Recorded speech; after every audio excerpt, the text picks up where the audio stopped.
Hello and welcome back to another Netcast. I'm Rich Lopez, Quantrix Authority. I sincerely appreciate you joining me today for episode 20, where you want to add a descriptor with an expression with the select function. So lately I've been working on building a model at my day job from scratch, and I came across this example that I want to share with you today. I have here a details matrix. As you can see, it has several categories in it. It has a broker name group. It has the year, it has customer numbers, and then it has the month going across the top, and then I have some metrics as far as actual budget, variance to previous year, variance to budget.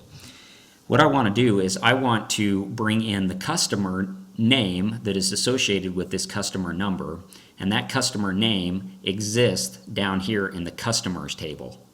And as you can see here that I have a list of customers with names like Billy, Brian's, McClellan's, and so on.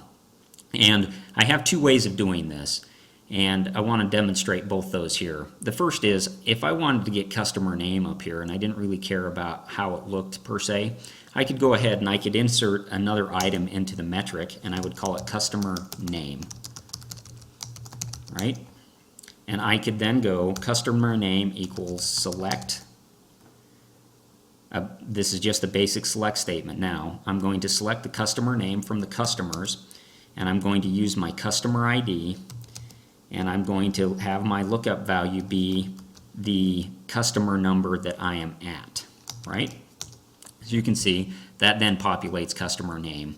One thing I don't like about this for my model is the fact that I now see customer name associated with every month.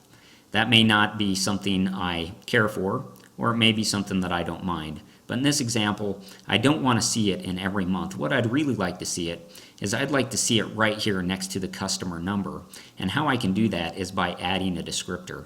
And since I've already created a formula that I know works, I'm just going to go ahead and I'm going to copy that. And that's going to help us get started, at least. And what I'm going to do next, in order to add it as a descriptor, is I'm going to go to that category. I'm going to right click on it, and I'm going to say item descriptors, manage descriptors, and then I'm going to click on add, and I'm going to call this descriptor name. You can call it whatever you'd like.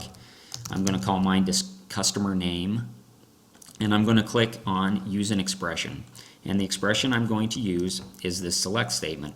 Now this is a little interesting to me in the fact that it says that I do not have a category named customer num in matrix, although I can see it clearly right here.